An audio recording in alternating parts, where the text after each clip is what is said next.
General Siwach, आप अपनी बात पूरी करें। तो मैं ये कह रहा था क्रॉस बॉर्डर टेररिज्म का मुद्दा जॉइंट स्टेट में आना बहुत जरूरी है, मगर अब हम अभी लार्जर कॉन्टेक्स्ट में देखना चाहिए। जैसे चर्निंग इफेक्ट हुआ है पूरे वर्ल्ड के अंदर, जियो पॉलिटिक्स और जियो इकोनॉमिक्स, आज भारत और चीन के रिलेशन में काफी सुधार आया है लाइन ऑफ एक्शन कंट्रोल में। अगर आप देखें काजान जो मीटिंग हुई थी ब्रिक्स की, उसके साइड लाइन में जब शी जिनपिंग और प्राइम मिनिस्टर मोदी बने थे, तो जो दो फ्रिक्शन पॉइंट थे डेपसांग और डेमचौक का, वहां से डिसएंगेजमेंट हुई थी। मैं इस बात को मानता हूं अभी तक डी एस्केलेशन नहीं हुई है, मगर it is a work in progress और काफी हद तक इंप्रूवमेंट हुई है। कुछ बफर जोन बने हैं मगर वो टेम्परेरी हैं, मैं यही समझता हूं, क्योंकि मैं वहां चीफ ऑफ स्टाफ रह चुका हूं 14 कोर लेह लद्दाख में। अभी हमारी जो पोजीशन है लास्ट 10 साल में वो काफी मजबूत हुई। देखो, अगर आप चीन के साथ अच्छे रिलेशन रखना चाहते हैं तो फिर आपको मजबूत होना पड़ेगा। वो एक प्रकार जो स्ट्रांग है उसी की रिस्पेक्ट करते हैं, और मुझे लगता है ये भारत ने सबक सीख लिया है। अब जो हमने सड़कों का जाल बिछाया लद्दाख से अरुणाचल प्रदेश, टनल बना दिए, एयरफील्ड कर दिया, अपनी फौज को मॉडर्नाइज कर दिया है, ये मुझे लगता है अब चीन को भी लगने लगा कि भारत बदला हुआ भारत है। हमारे पास दो स्ट्राइक कोर हैं कि हम अब ऐसा नहीं देख रहे कि हम डिफेंड ही करेंगे, हमारे अंदर ऑफेंसिव कैपेबिलिटी भी है।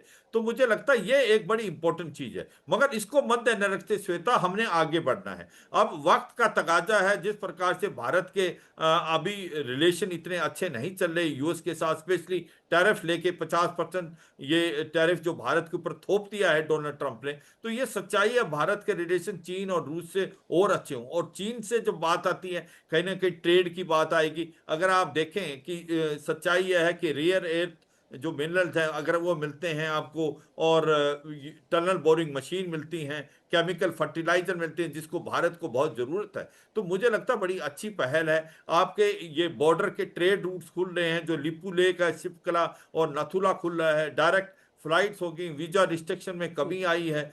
तो ये आप देखेंगे कि धीरे धीरे रिलेशनशिप में प्रोग्रेस होगी। और ये कतई नहीं है कि भारत चीन के ऊपर पूरा भरोसा करे, क्योंकि आप देखें 2005, 2006 और उसके बाद 2012-13 के जितने भी प्रोटोकॉल साइन किए थे, एग्रीमेंट साइन किए थे, चीन उनको नकारा कर सकता है कभी भी। मगर इसके बावजूद आज हम आंखें खोल के अगर चीन के साथ अच्छे रिलेशन करते हैं, जिसके अंदर बॉर्डर में शांति, पीस एंड ट्रैंक्विलिटी एक बहुत बड़ा प्रिंसिपल है, इसके साथ साथ हम ट्रेड को बढ़ाएं, और ये जिस प्रकार से आपस में ट्रेड बढ़ेगा, ये भी मैं कहता हूं कि श्वेता कोई भी कि देश अगर आर्थिक तौर पर प्रगति चाहता है, तरक्की चाहता है, तो शांति उसके लिए बहुत आवश्यक है। और ये भारत और चीन को मिलकर सोचना होगा कि किस तरीके से आगे बढ़ा जा सकता है। हम आपको एक बार फिर प्रधानमंत्री नरेंद्र मोदी की इस बैठक में जो उन्होंने बातें कही हैं चीन को, वो सुनाते हैं। सीमा पर डिसएंगेजमेंट के बाद शांति और स्थिरता का माहौल बना हुआ है।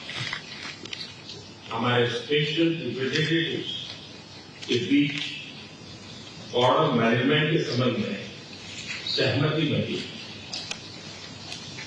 कैलाश मानसरोवर यात्रा फिर से शुरू की।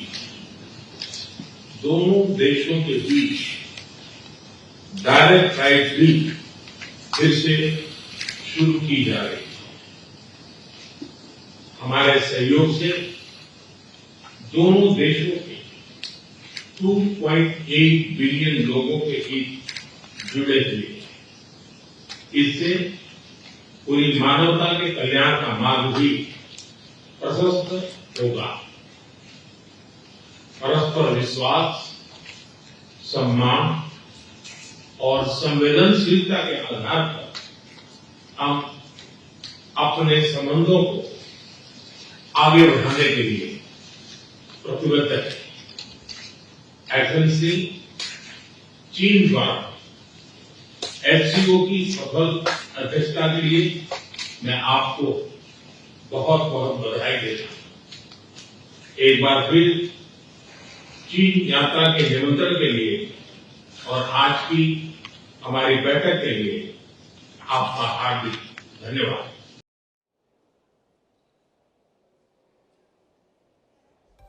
म्यूचुअल ट्रस्ट, रिस्पेक्ट और सेंसिटिविटी की बात कर रहे हैं, संवेदनशीलता की बात कर रहे हैं, आपसी विश्वास की बात कर रहे हैं और एक दूसरे के सम्मान की बात प्रधानमंत्री नरेंद्र मोदी कर रहे हैं। लेकिन ब्रह्मचलानी जी, ये चीज़ हम समझें कि कैलाश मानसरोवर यात्रा जिसकी शुरुआत हो चुकी है, या फिर अगर हम डायरेक्ट फ्लाइट्स की बात करें जो दोनों देशों के बीच नहीं चल रही थी, उसकी शुरुआत वो जल्द ही रिज्यूम हो जाएंगे। ये सारी चीज़ें जो कह रहे हैं, और कि दोनों देशों के जो लोग हैं उनके संयुक्त इंटरेस्ट में जो चीज़ हो सकती है उसकी तरफ आगे बढ़ते हुए दोनों देश, ये कुल मिलाकर संकेत इन चीज़ों के इन्हीं चीज़ों पर एक्चुअली काम किया जा रहा था। ये चीज़ें पर्याप्त हम समझें जब भारत और चीन के रिश्तों को सकारात्मक दिशा में आगे बढ़ने की बात हम कहते हैं। श्वेता, ये सारी चीजें पहले लागू थी। बॉर्डर ट्रेड हो रहा था, ये जी। कैलाश और मानसरोवर के पिलग्रिमेजेस हो रहे थे, डायरेक्ट फ्लाइट्स भी हो रही थी। तो ये रुकावट क्यों आई? क्योंकि आप देखिए, जो माउंट कैलाश और लेक मानसरोवर की बात है, सेंचुरी से भारत के पिलग्रिम्स वहाँ जाते थे। माउंट कैलाश और लेक मानसरोवर में कोई रिस्ट्रिक्शंस नहीं थे। जब चीन ने तिब्बत को एनेक्स किया, उसके बाद चीन ने मेजर रिस्ट्रिक्शंस इम्पोज किए। 1962 वॉर के बाद 2 डेकेड्स तक चीन ने कोई पिलग्रिमेज अलाउ नहीं किया भारत की तरफ से। फिर जब 2017 में डोकलम का स्टैंड ऑफ हुआ भारत के साथ, तो चीन ने दोबारा सस्पेंड कर दिया पिलग्रिमेज। और फिर 2020 में जब चीन ने ईस्टर्न लद्दाख के कई एरियाज में इंक्रोच किया, उसके बाद उन्होंने दोबारा ये पिलग्रिमेज रोक दिया। अब 6 साल के बाद ये पिलग्रिमेज दोबारा चल रहा है इन लिमिटेड नंबर्स, क्योंकि रिस्ट्रिक्शंस है कि भाई आप इतने ही लोग भेज सकते हैं। अब ये दोबारा रिज्यूम हुआ है पिलग्रिमेज। सवाल ये उठता है कि कब तक चलेगा, क्योंकि जब चीन को दूसरा बहाना मिलेगा वो रोक देगा इसको। तो जो हम इस पर एम्फसाइज कर रहे हैं कि ये फ्लाइट्स रिज्यूम हो रही है, पिलग्रिमेज दोबारा हो रहा है, हमें ये भी सोचना चाहिए कि ये तो पहले भी हो रहे थे।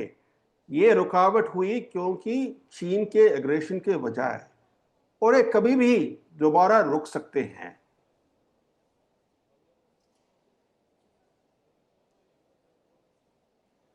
और ये दोबारा कभी भी हो सकता है, और इसीलिए जैसा कि प्रोफेसर ब्रह्मचलानी भी कह रहे हैं कि चीन के साथ रिश्तों में और भी आयाम जुड़ जाते हैं। ये जो प्रधानमंत्री नरेंद्र मोदी की तरफ से ये बातें आज की गई हैं, अभी की गई हैं, ये ज़रूर सकारात्मक है। लेकिन उसी जगह पर सुरेश गोयल जी, हम आकर पहुंच जाते हैं कि चीन की तरफ से क्या एक्शन होता है वही निर्धारित कर रहा है कि ये रिश्ता किस तरीके से बन रहा है या बिगड़ रहा है। व्यापारिक दृष्टिकोण से ज़रूर हम समझते हैं कि इन दो देशों का सहयोग अहम हो जाता है।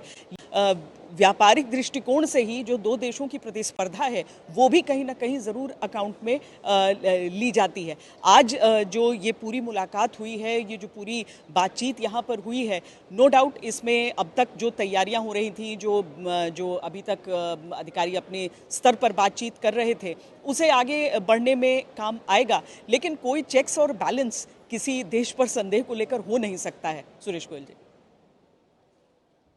ये श्वेता, देखिए ऐसा है।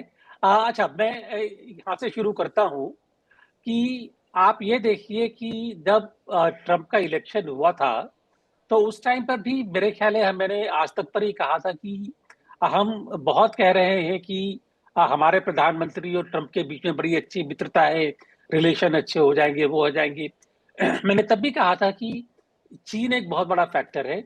अगर अमेरिका चीन से किसी भी मामले में कोई डील करता है और वो समझता है कि वो डील उसके इंटरेस्ट में है, तो जो इंडो पैसिफिक जिसके बेसिस के ऊपर भारत एक अमेरिकन फ्रेंडशिप का दायरे का हिस्सा बना था, वो कहीं ना कहीं पीछे हट जाएगा ये। और वो हो रहा है आज, ये इंडो पैसिफिक पीछे हट रहा है ये। लेकिन देखिए, बात ये है कि छोटी सी बात हमको ये करनी है कि अगर चीन इतनी उत्सुकता दिखा रहा है हमसे बात करने के लिए, थिएनचिन में एससीओ के लिए वांग ही वहां पर इंडिया में आए, उन्होंने एग्री किया कि ये वो हम सबको देंगे व्यापार में, तो उसका भी तो कोई मकसद है ना। और उसका मकसद हमको समझना जरूरी है, ताकि हम समझ सके कि कोई भी निस्वार्थ, यहाँ पर कोई चैरिटी नहीं हो रही है। निस्वार्थ भाव से कोई सेवा नहीं कर रहा है, उनका भी स्वार्थ है, हमारा भी स्वार्थ है। हमारा स्वार्थ ये है कि इस टाइम पर जो हमको रीसेट करना है, उसमें चीन की हिस्सेदारी बहुत जरूरी है। ये जानते हुए कि चीन के अपने जो स्वार्थ है वो हमारे बीच में कभी भी आ सकते हैं, गलवान दोबारा कभी भी हो सकता है, पिलग्रिमेज कभी भी दोबारा भी रुक सकती है, कोई शक की बात नहीं है। लेकिन उसकी वजह से हम रिश्तों को बिल्कुल ही रोक नहीं सकते हैं। देखिए, जरूरी है कि जो आजकल जियोपॉलिटिक्स चल रही है, हम उसमें बिल्कुल अलग थलग नहीं पड़ जाए, और हमको ये फ्यूचर को देखते हुए अपना ये देखना है कि कहां से हमारा दायरा बढ़ सकता है। उस मामले में मैं ये कहूंगा कि व्यापार, टेक्नोलॉजी, काउंटर टेररिज्म के ऊपर मैं नहीं समझता हूँ कि कहीं भी कोई साइड से कहीं कोई गिव अप होगा, नहीं होगा वो। बॉर्डर के ऊपर आई डोंट थिंक कि कहीं से और ज्यादा कंप्रोमाइज होगा। एक जो एरिया बचता है वो खाली ये है कि अगर इस एरिया में south east Asia, China, India कहाँ कॉपरेट कर सकते हैं, वो है टेक्नोलॉजी, व्यापार, आर्थिक संबंध। और जरूरी नहीं, इसलिए मैंने कहा कि हमें ये देखते हुए कि इनकी भी लिमिटेड रेलेवेंस है पॉलिटिक्स के ऊपर, लेकिन हमें इसमें आगे बढ़ना होगा। अगर चीन चाहता है कि वो भारत में इन्वेस्टमेंट करना, हमको जरूरत है इन्वेस्टमेंट की। वी कैन पिट फायरवॉल्स की, ताकि हमको उससे पॉलिटिकल नुकसान ना हो। हम कर सकते हैं, ये बिजनेस हमारे खून में है, करते रहे हम लोग। इससे पहले भारत जब बिजनेस करता था मिडिल ईस्ट से, साउथ ईस्ट एशिया से, कहां चले गए वो? It's all in our genes. हम करें, हम डरे नहीं। हम पता नहीं क्यों हिचक रहे हैं कि अगर चीन से हमारे संबंध बढ़े, व्यापारिक संबंध, तो क्या हुआ, आके खा जाएगा। भाई ऐसा नहीं होता है। अपने आप को बचाव करते हुए चलिए, और जिस एरिया में पॉसिबिलिटी है उसमें आगे बढ़िए। टेक्नोलॉजी बहुत जरूरी चीज है। आर्टिफिशियल इंटेलिजेंस में चाइना बहुत आगे है। हम तो उसको देखिए, मैं श्वेता, मैं बार बार वही कह रहा हूं कि हमें अपना स्वार्थ सही बात देखना कह रहे है। हैं सर। जी, जितनी देर में यहाँ पर मैं लाइव दे रही हूँ, कम से कम 2 बार इनके जो वो ह्यूमनॉइड रोबोट्स होते हैं, वो हालांकि मेरी कमर तक पहुँच रहे हैं, इसीलिए हमारे फ्रेम में नहीं दिख रहे हैं, लेकिन पानी लेकर वो आ जा रहे हैं। वो टाइम भी कर लेते हैं कि किस दिशा में कौन से पत्रकार ने अभी तक कितना पानी नहीं पिया है। तो आपको हाइड्रेटेड रखने के लिए वो यहाँ पर मदद कर रहे हैं। मुझे लग रहा है कि ऐसी चीज़ें ज़रूर, आप सही कह रहे हैं कि जहाँ पर सही है, जहाँ पर अच्छा है, वहाँ पर सीखें, वहाँ पर सहयोग हो, और जहाँ पर हमें दिक्कत है सुमित, वहाँ पर हम पूरी तरीके से आशंकाओं के साथ ही इस रिश्ते को आगे बढ़ाएं। देखिए बिल्कुल, वो तो हमेशा रहा है। आप किसी के साथ भी देख लीजिए, जब पाकिस्तान के साथ भी कई बार उतार चढ़ाव हमारे रिश्तों में आए, तब हम अलर्ट हमेशा रहे। चीन के साथ तो ये ज्यादा अलर्टनेस हमेशा से रही है। श्वेता, आप भी बॉर्डर पे जाती रही है, अरुणाचल की बात कर लीजिए, ईस्टर्न लद्दाख की बात कर लीजिए। आप जब बात कर रहे थे कि डिसएंगेजमेंट हो रहा है, तब भी अलर्टनेस थी, तब भी सर्विलेंस किया जा रहा था। अभी महत्वपूर्ण यह है कि ऐसे सॉफ्ट इश्यूज, या फिर आप कह सकते हैं कि ऐसे दूसरे क्षेत्र जहां पर लगातार इस सहयोग को बढ़ाया जा सकता है। ठीक है, एक तरफ आपके बॉर्डर इश्यूज को लेकर बातचीत चल रही है, आप लगातार कई मुद्दों के ऊपर एक दूसरे के आदान प्रदान कर रहे हैं, चीजों को लेकर अपने अपने व्यूज रख रहे हैं, लेकिन इंपॉर्टेंट यह है कि बाकी के क्षेत्रों में कैसे आप दोनों आगे बढ़ सकते हैं। और शायद डिप्लोमेटिक चैनल्स ही ऐसे चैनल्स होते हैं जो उन चीजों को रिजॉल्व कर सकते हैं, आगे बढ़ा सकते हैं। भले ही इस मीटिंग का आप कह सकते हैं कि यह मीटिंग के बाद कोई बड़ा आउटकम निकलने की आप कह सकते हैं कि उम्मीद ना हो, लेकिन यह जरूर है कि कुछ आगे कंक्रीट होने के लिए यह पहला कदम बहुत महत्वपूर्ण है, जिस कदम को भारत और चीन दोनों की तरफ से उठाया गया। और यह इसलिए जरूरी है क्योंकि भारत भी मानता है कि हमें हमारे जो इश्यूज हैं, हमारे जो लगातार कॉन्फ्लिक्ट्स हैं, उनको हम बातचीत से ही रिजॉल्व कर सकते हैं। और ये बात हमेशा से भारत कहता है। और एक महत्वपूर्ण बात यह भी कि भारत ने हमेशा आतंकवाद को लेकर भी चीन के साथ जब बातचीत की, तब यह कहा है कि देखिए, आतंकवाद का कोई अलग रंग नहीं हो सकता, आतंकवाद अलग अलग तरीके का नहीं होता, आतंकवाद एक ही तरीके का होता है। और शायद उसी को लेकर भारत एक बार फिर से अपनी बातचीत रखेगा। शायद यही वजह है कि इस मीटिंग के अंदर जब आउटकम निकलेगा, तो भले ही आप कह सकते हैं कि बड़े हमें सरप्राइजेस ना मिले, लेकिन यह जरूर है कि कई पॉजिटिव नोट के ऊपर ये पोस्टिंग बहुत इंपॉर्टेंट है ऐसे वक्त में जब भारत के ऊपर कई अमेरिका की तरफ से दबाव बनाया जा रहा है कई चीजों को लेकर। श्वेता, हमारे साथ रिपब्लिकन पार्टी की नेता यूएस से पूर्णिमा नाथ जी भी जुड़ रही हैं। पूर्णिमा नाथ जी, अमेरिका को क्या ऐसा महसूस हो रहा है कि एक बहुत अच्छा दोस्त इस समय हो सकता है कि एक दूसरी जगह उसके खिसक के जा रहा हो? सामने रूस खड़ा है, चीन खड़ा है, जो दोनों बाहें फैलाए यहाँ पर तियानजिन में मुलाकात करने के लिए भारत से, भारत के प्रधानमंत्री से प्रतीक्षा कर रहे थे, क्योंकि ट्रंप ने भले ही डेड इकोनॉमी कह दिया, लेकिन ये इकोनॉमी न तो डेड है न भुलाने लायक है। जी नमस्ते, thank you so much for having me. First of all आपकी क्वेश्चन बहुत महत्वपूर्ण है, लेकिन ये यहाँ की पॉलिटिक्स समझना भी थोड़ा सा इम्पोर्टेंट है। डेमोक्रेट्स जो है यहाँ की, वो सडन एक चेंजेस हुआ है, आपने देखा है कुछ दिन पहले, 2 दिन पहले आपने देखा है उनका जो फॉरेन अफेयर्स कमिटी है, हाउस फॉरेन अफेयर्स कमिटी, वो लोग ने लिखा है कि इंडिया के साथ ऐसे बर्ताव करना सही नहीं हुआ, इंडिया इज आवर फ्रेंड। तो मैंने तब ये क्वेश्चन भी उनको रखा था, और सडन चेंज कैसे हो गया? आप ही लोग तो इंडियन की जो हिंदू अमेरिकन इंडियन अमेरिकन है, उनको कास्ट के ट्रैप में फंसाने के लिए SB 403 पास कराने के लिए कोशिश किए थे, और कैलिफोर्निया की गवर्नर जो गैविन न्यूसम के डेस्क तक पहुंच चुका था वो। The issue is not that they actually it went to the और it was about to be signed by the governor. Unfortunately ये लेजिस्लेटिव प्रोसेस से वहाँ जाके वहाँ तक पहुँचा है। That is what is the danger that I want to bring to your attention, क्योंकि ये बातचीत तो यहाँ की ऑलरेडी लॉ है हमारे यहाँ पर कि आप कोई भी डिस्क्रिमिनेशन नहीं कर सकते हो, ना रिलीजन पे, ना स्किन कलर पे, ना एथनिसिटी पे, ना नेशनलिटी पे एंड एक्सेट्रा लाइक दैट। जो हायरिंग बोलो, फायरिंग बोलो, ऐसे नहीं कर सकते हो। Obviously we know there is bias, पर at the end of the day आप अगर कास्ट भी उस कैटेगरी में डालोगे तो किस पे टारगेट करने वाले थे वो लोग? नाम के हिसाब से और आपके स्किन कलर के हिसाब से, आपके एथनिसिटी पे वो लोग टारगेट करने वाले थे। Basically Hindu Indian American were the primary target for this. So ये जो डेंजर हमने देखा है डेमोक्रेट की तरफ से आया था। तो अब यहाँ पे जो ट्रम्प सपोर्टर है उनका जो बेस है प्राइमरीली वाइट क्रिश्चियन नेशनलिस्ट है।